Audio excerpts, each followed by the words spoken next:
Olá, seja bem-vindo ao canal Recapitulando. Hoje a gente vai mergulhar numa história, fundamental do livro de Gênesis, lá na Bíblia.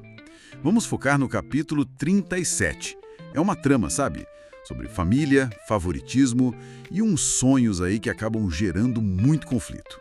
Nós temos aqui o texto bíblico mesmo, Gênesis 37, e também alguns comentários para ajudar a gente a entender melhor as camadas dessa história toda. A ideia é explorar os pontos-chave, né? O que esse capítulo revela. Bom, a história começa com Jacó, que também é chamado de Israel, morando lá em Canaã. Ele tinha um filho que era o xodó dele, José, sabe? Nascido já na velhice. E aí ele fez aquela túnica especial, colorida. Aquela túnica famosa, né? Exato. E isso, claro, já plantou uma sementinha de ressentimento ali entre os irmãos. O versículo 4 deixa bem claro isso. Diz que eles odiavam José e não lhe podiam falar pacificamente. Já começou tenso. Nossa, nem pouco pacificamente. E aí, a coisa começa a esquentar mesmo. José tem 2 sonhos. Sonhos bem vívidos. No primeiro, os feixes de trigo dos irmãos, se curvam para o feixe dele. Do segundo, o sol, a lua e 11 estrelas. A mesma coisa, se inclinando para ele. E o que ele faz? Vai correndo contar para os irmãos. Pois é. O que, claro, só aumentou o ódio deles, né? Os comentários que a gente analisou levantam umas questões interessantes sobre isso.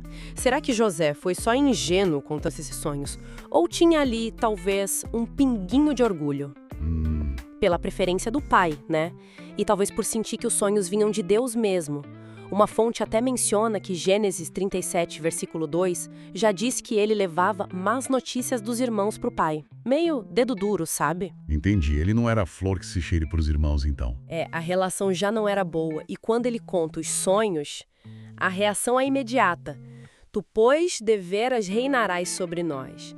Eles pegaram como provocação, na hora. E esse clima na família já vinha de antes, certo? Não era só por causa da túnica e dos sonhos. Com certeza. Tem um comentário bem interessante que lembra da história do próprio Jacó.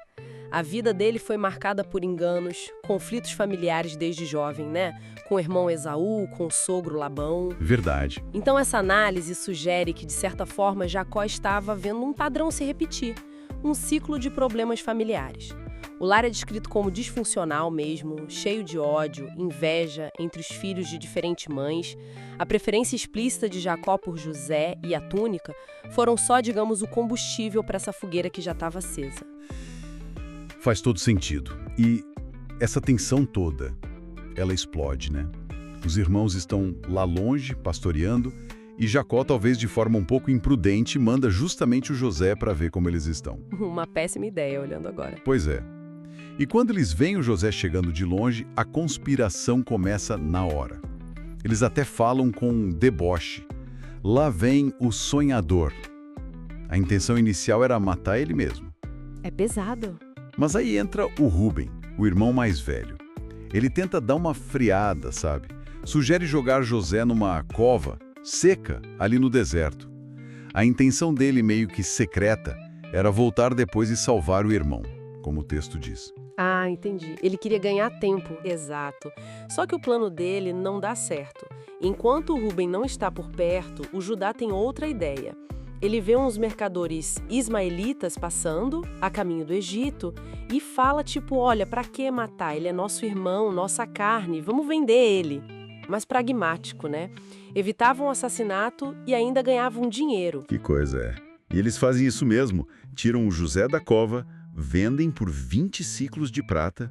O texto fala que foram mercadores midianitas que o levaram para o Egito. Sim, há essa pequena variação nos nomes dos mercadores ismaelitas ou midianitas, mas o fato é que ele foi vendido. E para encobrir tudo, a crueldade continua. Pegam a túnica colorida, matam um cabrito, sujam a roupa de sangue. Nossa! E levam para o pai, Jacó.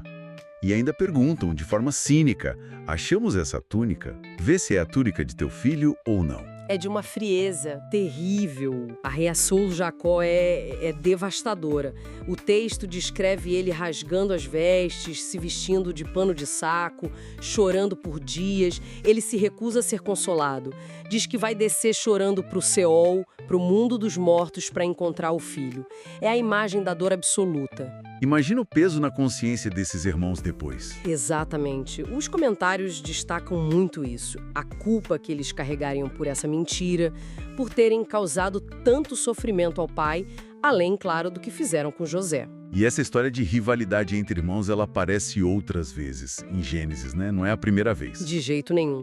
As análises conectam isso direto com Caim e Abel e com o próprio Jacó e Esaú. É um tema recorrente, mostra como a inveja, o ressentimento podem levar a atitudes extremas, com consequências que duram, assim, por gerações. É verdade. E mostra também como ações impensadas, motivadas por emoções negativas, podem gerar um ciclo de dor e engano dentro da própria família. E no fim desse capítulo, José está vendido como escravo no Egito. Foi parar na casa de Potifar, um oficial do faraó. Parece o fim da linha para ele, né? Tudo deu errado. Parece mesmo, totalmente vulnerável, longe de casa, escravo. Mas isso é um ponto que uma das fontes ressalta bem. Apesar de tudo conspirar contra ele, o fato de ele ter essa conexão com o divino, aqueles sonhos, sugere que o fracasso total não era o destino final dele. Mesmo que ele não soubesse disso ainda, claro. Havia algo mais por vir. É uma história realmente densa, cheia de emoção, né? Amor, ódio, inveja, luto, traição. Tantas implicações sobre família, sobre as consequências dos nossos atos. E talvez, como você disse, sobre um plano maior que a gente não enxerga na hora. Gênesis, capítulo 37. Uma história para se pensar. Até amanhã no próximo capítulo. Até mais.